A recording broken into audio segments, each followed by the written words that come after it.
This meeting is being recorded. All right, good morning again, everybody. And this is our 14th session this go around of Wandering Through the Big Book. Last week we did We Agnostics Part 1. Today is We Agnostics Part 2.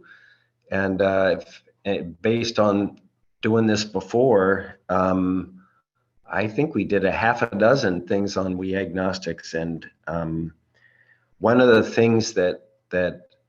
many things that I got from my sponsor was the power of word substitution. He said early on that every time the book talked about my drinking, that I could substitute my thinking, and the sentence would make sense to me. That I would understand the sentence. And that it wasn't actually about it was about my drinking, but it was also about my thinking. And then one of the ones he said later on that got me was every time the book refers to me as an alcoholic, I could substitute agnostic. And again, the sentence would make sense to me that the real problem that I have is my agnosticism. And we talk all the time about this is a three-step process. This is getting sober so that we can examine our thinking and examine the fruits of our thinking, which is our resentments and our fears and our sense of remorse around our selfish conduct, so that we can overcome this strange mental blank spot that we apparently had about alcohol. I've heard people, including Amy, I've heard people say, no, I knew what was coming, but it was worth it. I knew the whatever was going to happen, but I didn't care because I needed that relief that I got from alcohol. But in my case, every frickin' time I started off, and my goal was to stop at drink number 3. And I never could, and I thought it was my weak will. And I'm a person who's always been, I'll say, spiritually motivated or spiritually open, and I could prove it to you, but that didn't cut it.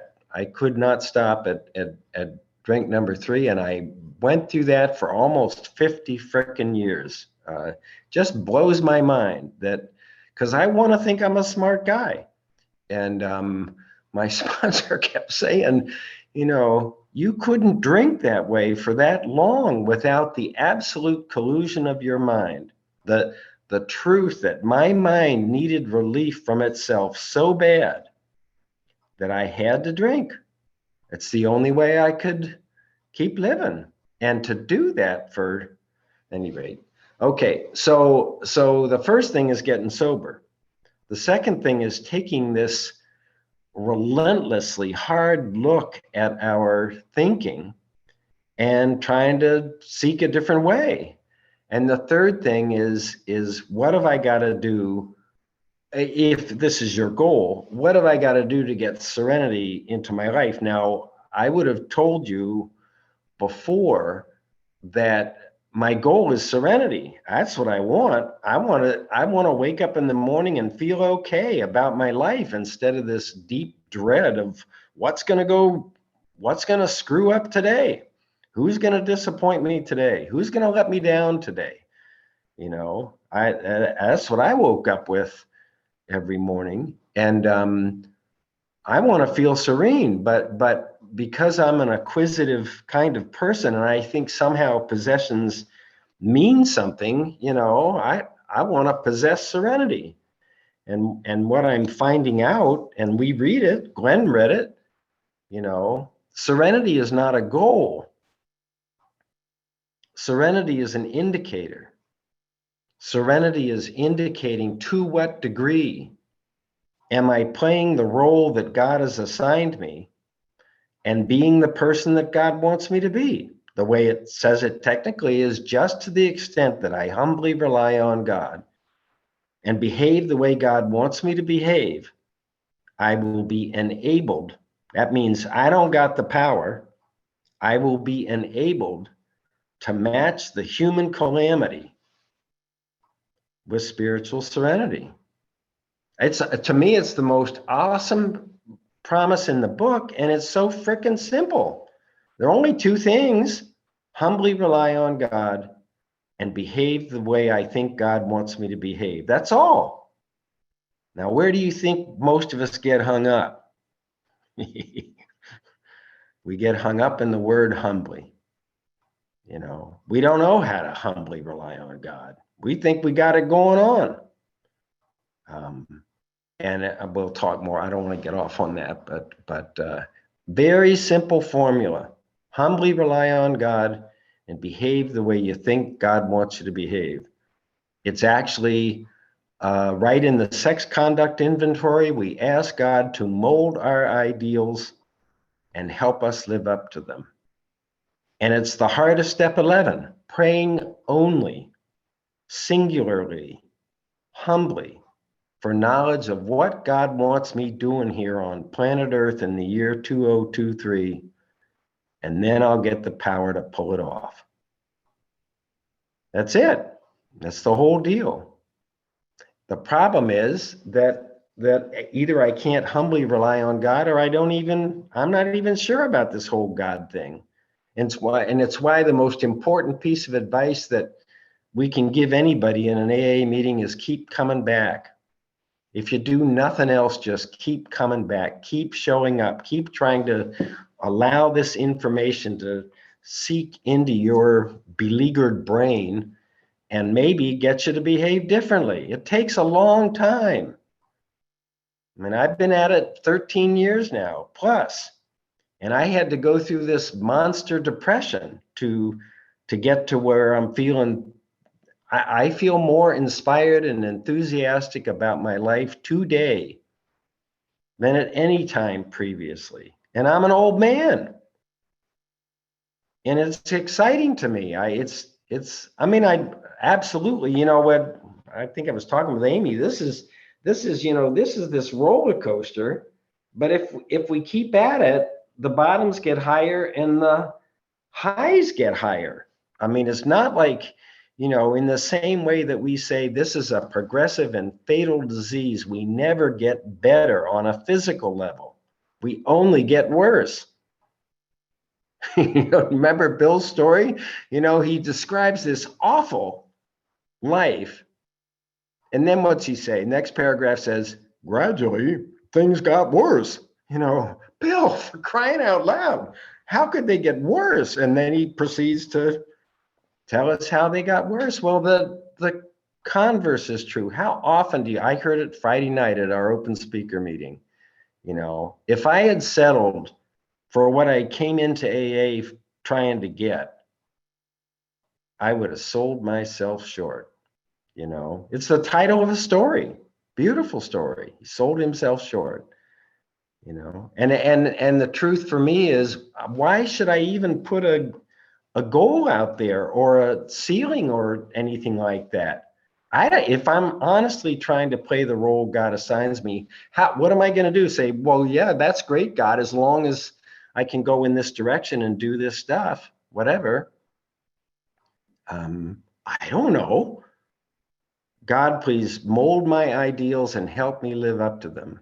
And frankly, if I'm serious about the third step, I have no idea where that's going to lead. I am not defining the outcomes in my life. So, gosh, I'm already ranting. Oh, well, I'm just going to go. Okay, so if you don't have to have your book for this, but I'm just going to read you this sentence that I referred to before, the very beginning of chapter 6, which, by the way, has 7 steps in it. And it starts with step 4, but it just makes this wonderful summarizing statement. Chapter 6, into action, page 72. Having made our personal inventory, what shall we do about it? We have been trying to get a new attitude. We have been trying to get a new relationship with our Creator. and to discover the obstacles in our path. Well, you know, I would like to say the obstacles in my path are my resentment and my fear and remorse. But after looking at what we're going to read today, I'm going to say that the main obstacle in my path is my, quote, reasonable assumptions, unquote, as a starting point. What we agnostics is going to say somewhere along the line here is, you know, we're not going to get anywhere if we don't have a reasonable assumption as a starting point. And that begs a huge question. What are my reasonable assumptions? Well, no, skip the word reasonable. What are my assumptions as a starting point? When I wake up in the morning, what is my assumption about my primary purpose for the day, or, you know, what I want to have happen today? And what I will tell you is, well, I can tell you what it's not. It's not, God, please mold my ideals and help me live up to them. You know, it's not, God, what is your will for me today? And I hope you'll give me the power to carry that out. It's not to humbly to humbly rely on you and behave the way you think the way I think you want me to behave. It's not. You know, I've always been struck by somebody saying, the idea here is to wear your life like a loose garment. You know, I'd hear somebody say that, and I'd think, what? What are you talking about? Wear your life like a loose garment? Don't you see how bad things are and how hard we got to work to try to make them better? That's ridiculous. Wear my life like a loose garment, you know? And I've gotten glimmers of it, but it's been after a lot of work in a certain kind of way. I believe what that's saying to me is your reasonable assumption as a starting point is that your life is about your body and your mind, right? That's what I'm pretty sure of. I'm pretty damn sure I got a body, and I'm pretty damn sure I got a mind, regardless of anything else, you know? And my reasonable assumption as a starting point is, well, the better this body and mind can feel, the better. You know, I think one of my assumptions was he who dies with the most toys wins. A good life is, you know, have a lot of fun while you're here, and then when you die, okay. Now it's quite different for me today. I don't carry the fear of my physical, mental death today the way I used to. You know, and the fears were always, well, wait a minute, wait, no, not now. I got a lot of stuff I got to do. And particularly, I got to accomplish these things. I can't die now. You know, and I'm getting much, much closer to, if that's your will for me, okay, I'm okay with it. Partly because I'm convinced that my body and my mind have a start date and they're going to have a stop date. There's no way around it. None of us get out of here alive from a human standpoint. But I'm also absolutely convinced, and I've mentioned this book, Journey of Souls, by a PhD hypnotherapist in California named Michael Newton, Newton, Journey of Souls. It's an incredible book. I won't get off on it other than to say this hypnotherapist, he winds up dealing with people and they keep flipping into the soul's voice instead of the human voice. They're getting deep enough in their own experience that he starts hearing these souls talking to him, and he finds out all this stuff about the soul's life between human lives. And you'll remember Emmett Fox says, relax. You've been here before. you'll be here again. Your entire human life is one day in the life of your soul. Your entire 50, 60, 70, 80 years is one day in the life of your soul. Do the math. That's a lot of lives. It's a lot of human lives. Why is my soul here? I wish I knew. I mean, that's what gets me back to, if I could humbly rely and then just do whatever is put in front of me, to thy will not mine be done. Are you kidding me? Thy will not mine be done. That's what it says. Step 10 says the only thing I'm supposed to be thinking about all frickin' day long is how can I best serve thee? Thy will not mine be done. These are thoughts which must go with us constantly. This is the proper use of the human will. Are you frickin' kidding me? I'm busy.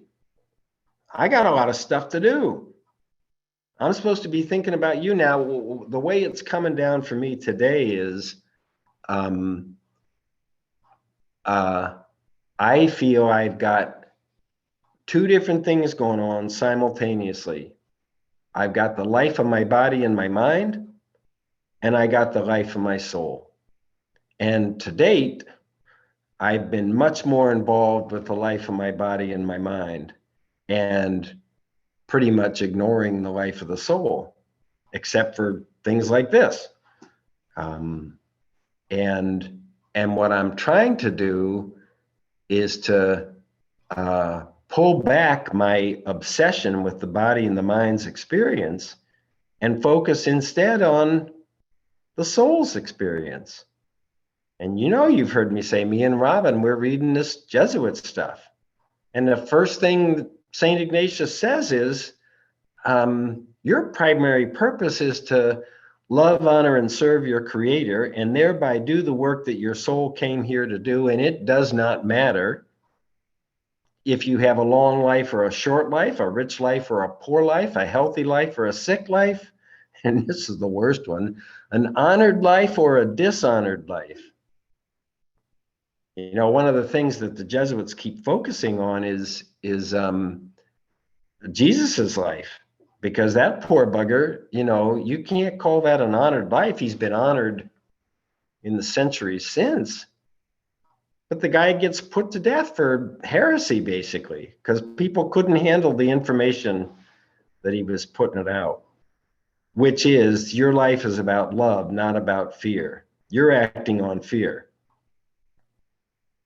And if you can get to the experience, the love of your Creator for you, you got a shot at living a decent life. And you might be able to match calamity with the human calamity with serenity. Okay, so back to that page 72. We're trying to get a new attitude, because our attitude, frankly, sucks. Our attitude is mostly about resentment and fear and remorse. We're trying to get a new relationship with our Creator. Well, I'm not so sure. If you say so, I'll try. I don't know. I'll believe that you believe, maybe. Well, how am I going to get this new relationship? Well, the bad news is you're going to have to do a lot of self-examination, self-disclosure.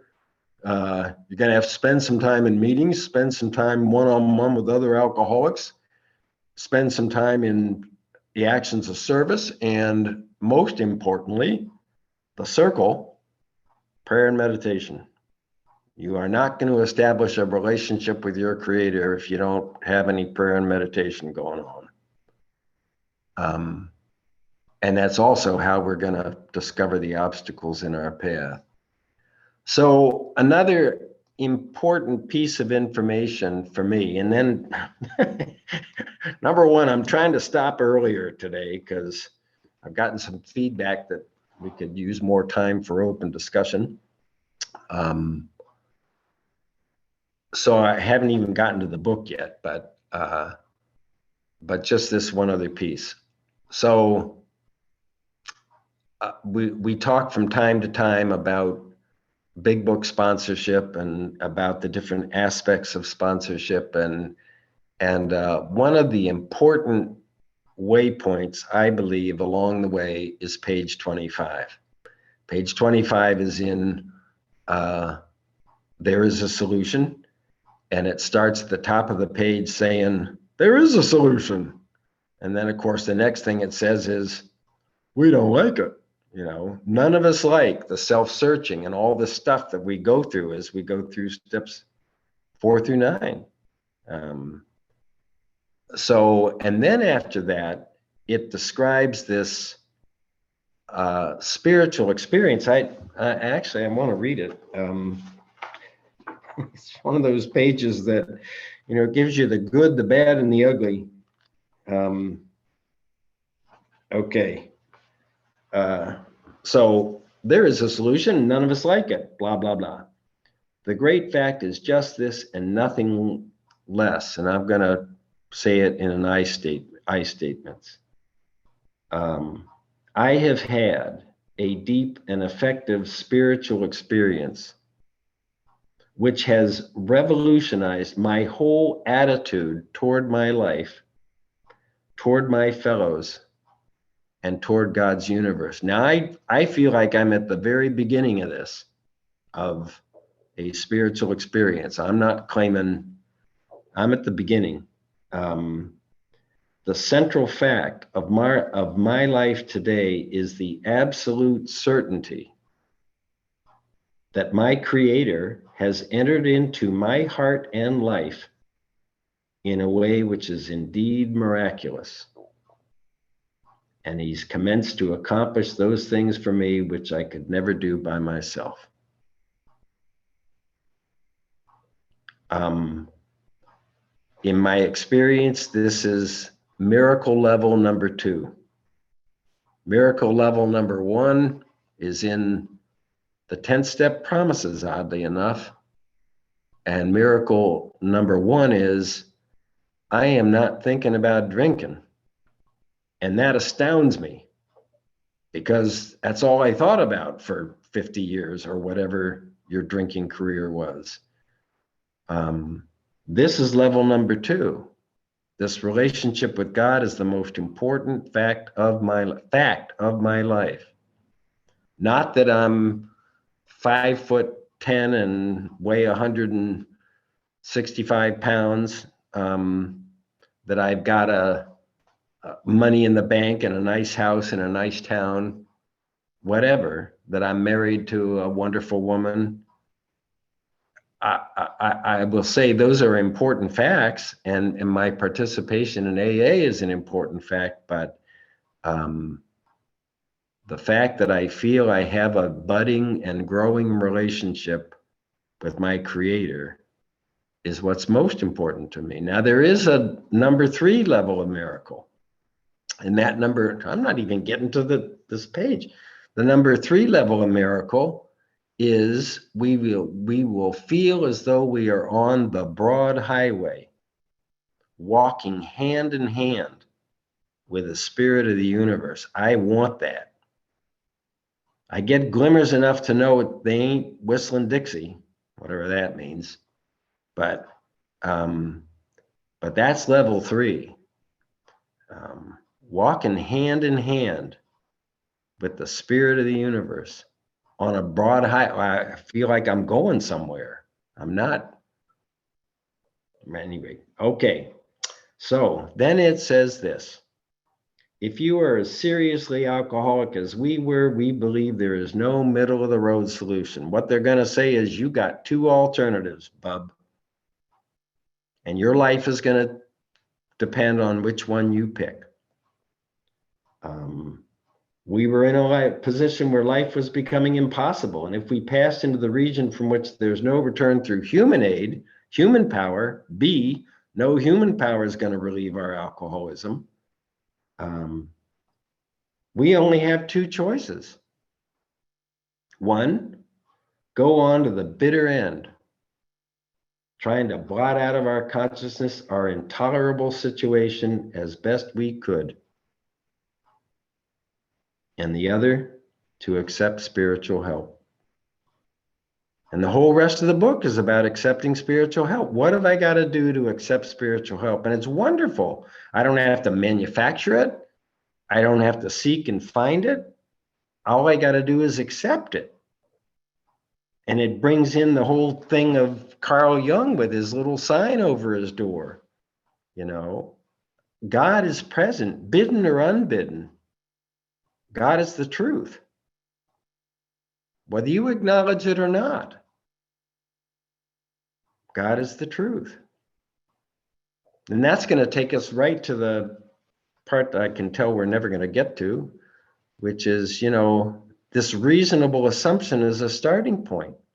What are my reasonable assumptions as a starting point? So I'm going to get into the book because I'm not doing my job if I don't do that. But so here we go.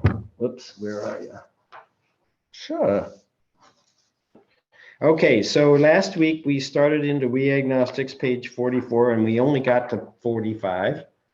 But I will reread it because this is so important. And it's taken me a while to get it, that my problem is lack of power. Lack of power is our dilemma. We got to find this power by which we can live, and it's got to be a power greater than our human power, because we've admitted that our human power has failed, or our human power has not. It's bringing me restless, irritable, and discontent, and I want happy, joyous, and free. I mean, who wouldn't, right?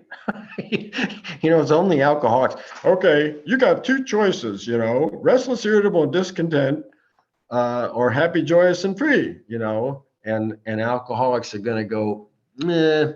Well, in We Agnostics, we read it earlier, to live on a spiritual basis, or, well, what's it say?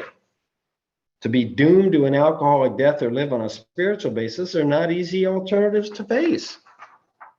How long I got to decide? Can we go over the alcoholic death part again? What if I only have these two alternatives? So what's that going to be like?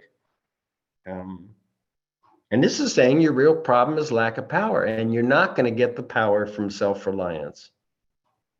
You're going to have to try to establish this relationship with God. Where and how are we going to find this power? Where and how? That's what this book is about. Its main object is to enable you to find a power greater than yourself, which will solve your problem. That means we've written a book which is spiritual as well as moral. Moral just means psychology, thinking. Here, difficulty arises with agnostics. And I don't love this sentence. I just think it's touching, Many times we talk, this is on 45, we talk to a new man and we watch his hope rise as we talk about our problem. And hopefully, if we're demonstrating some degree of happy, joyous, and free, he's going to want that. Many times we talk to a new man, watch his hope rise as we discuss his alcoholic problems and explain our fellowship and what we do. Then what happens? As soon as we use the G word, his face falls when we speak of spiritual matters, especially when we mention God, for we have reopened a subject which our man thought he had neatly evaded or entirely ignored. You hear so often, I come in here and I think alcohol is my problem. And then you tell me alcohol is not my problem. Alcohol is my solution. And then you tell me my real problem is with God. I have a God problem. Okay, we know how he feels. We've shared his honest doubt and prejudice. Some have been violently anti-religious. To others, the word God brought up a particular idea of God with which someone had tried to impress them during childhood. Perhaps we rejected this particular conception because it seemed inadequate. With that rejection, we imagined we had abandoned the God idea entirely, bothered with the thought that faith and dependence. Oh, well, I don't want to do that one yet. Okay, so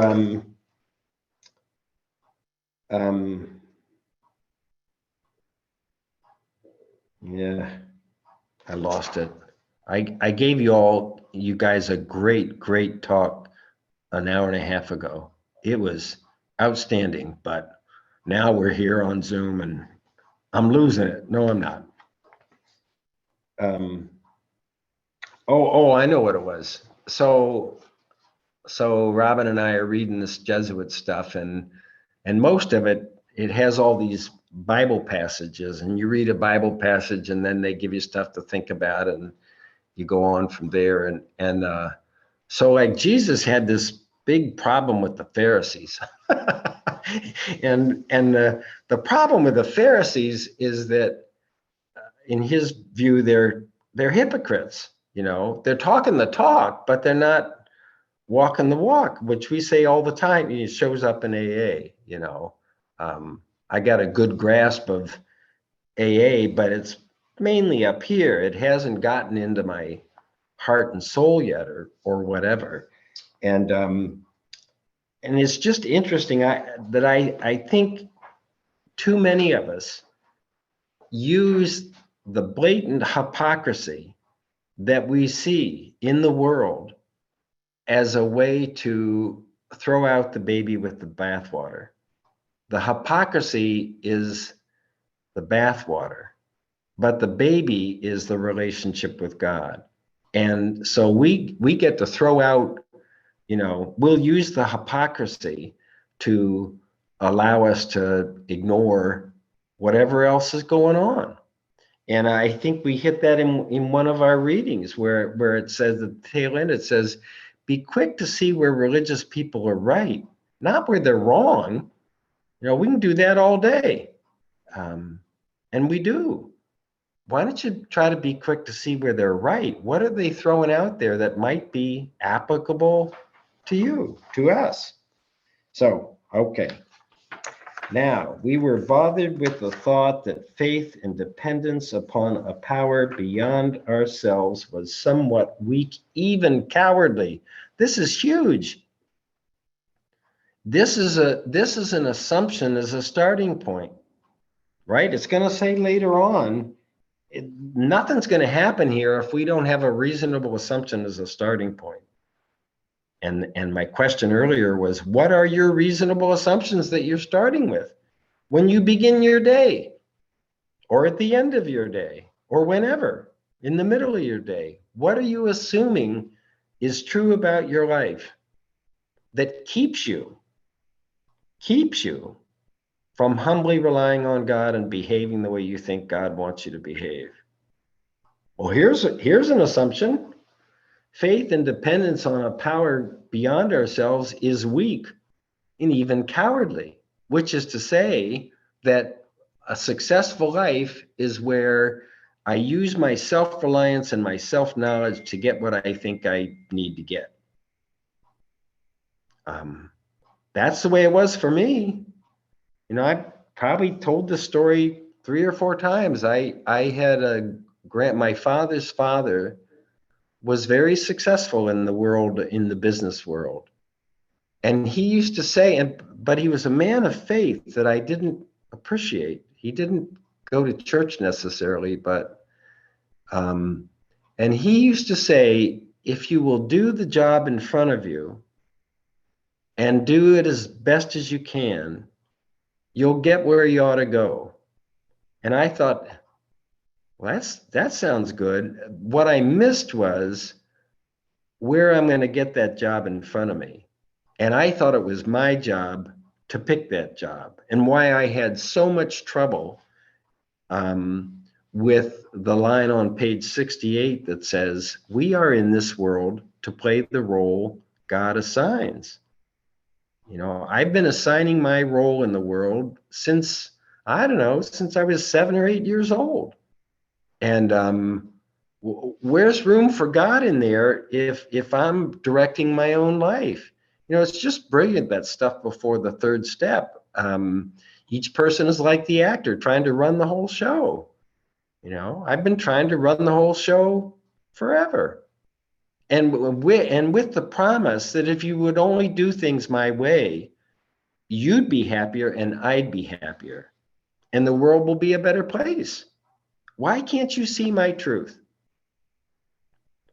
And my reasonable assumption as a starting point is I can think the truth. You know, I was hoping we'd get to this wonderful, I can't, I'm going to read it to you now. It's on page 49, and I just think it's astounding. Right in the middle of page 49. Instead of regarding ourselves as intelligent agents, spearheads of God's ever-advancing creation, we agnostics and atheists choose to believe that our human intelligence was the last word, the Alpha and the Omega, the beginning and end of all. And then they insult us with, rather vain of us, wasn't it? You know, vain meaning narcissistic. Well, you seem pretty pleased with your own thinking. But even worse, futile, in vain. It will not work. So what this is saying, I believe, is your failure to make a third step decision and to try to invite God into your life as your principal, and you're the agent. Your failure to do that and to rely on your human intelligence means it's all going to be in vain. Narcissistic and futile. Have at it. You know, I mean, this thing is trying to lead us to an entirely new way of thinking about our lives and approaching our lives. Okay, I'm trying to stop at 9:15, but I gotta get a little further. Okay, so, get this. We look upon this world, I'm back on 46. We look upon this world of warring individuals, warring theological systems, and inexplicable calamity with deep skepticism. How can there be a loving God underlying the spirit of the universe, the totality of the universe? It goes back to hypocrisy, you know? How can I reconcile that with people killing each other? 1 second, I gotta close my door.